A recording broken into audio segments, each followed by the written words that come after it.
Un sit-in oggi organizzato qui davanti al comune di Agrigento dell'area progressista. Ecco perché questa manifestazione.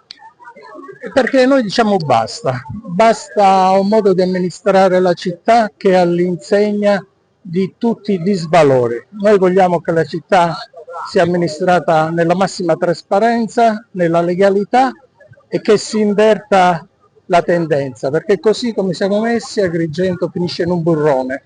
Nel 2025 avevamo una grande occasione, è stata sprecata, noi vogliamo raccogliere i cocci di questa amministrazione e delle famiglie politiche che hanno comandato in questa città e vogliamo cambiare rotta e credo che insieme potremmo farcela. Ora anche il dossier della Corte dei Conti. Sì, siamo curiosi di sapere come risponderà l'amministrazione Micichè a questo jacuzzi della Corte dei Conti. Siamo molto curiosi perché secondo me si arrampicano sugli specchi e arrampicandosi sugli specchi si cade.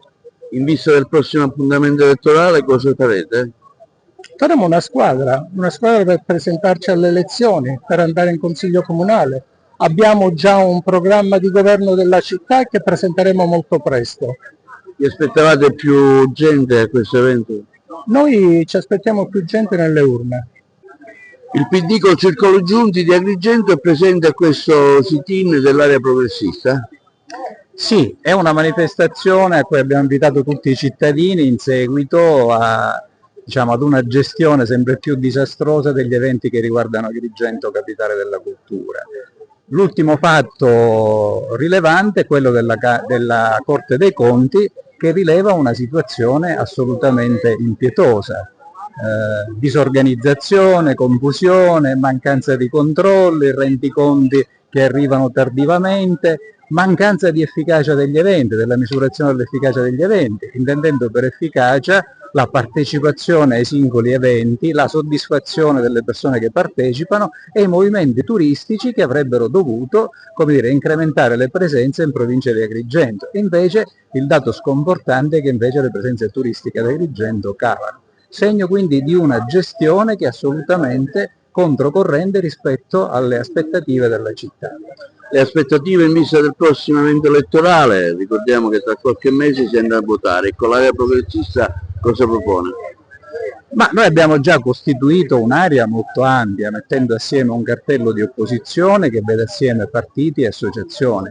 Il nostro obiettivo è di mettere in evidenza che ad Agrigento esiste un'opinione pubblica diversa, una città diversa, che è assolutamente stanca della crisi idrica, della sporcizia che c'è in giro per la città, della mancanza di manutenzione delle strade, della gestione amministrativa particolaristica e clientelare che è sotto gli occhi di tutti.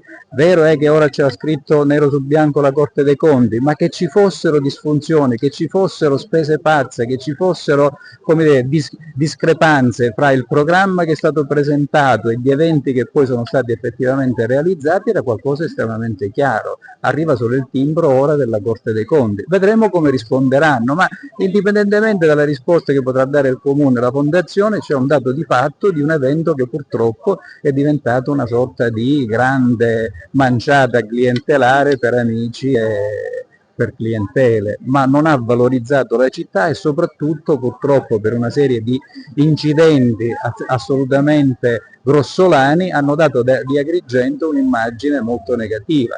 Pensiamo agli strafalcioni sulla segnaletica, alla questione dei tombini, pensiamo anche al teatro Pirandello che era inagibile nel momento in cui arrivava il Presidente della Repubblica, pensiamo a eventi che sono andati deserti, quindi una serie di circostanze che purtroppo non hanno giovato alla città e paradossalmente quello che doveva essere un evento fondamentale di rilancio della città è diventato un boomerang perché ha dato di Agrigento un'immagine negativa di fronte all'opinione pubblica nazionale e internazionale. Italia Viva, siamo con l'area progressista, siamo qua per questa protesta perché vogliamo trasparenza. Agrigento Capitale della Cultura doveva essere una grande opportunità alla quale io avevo creduto.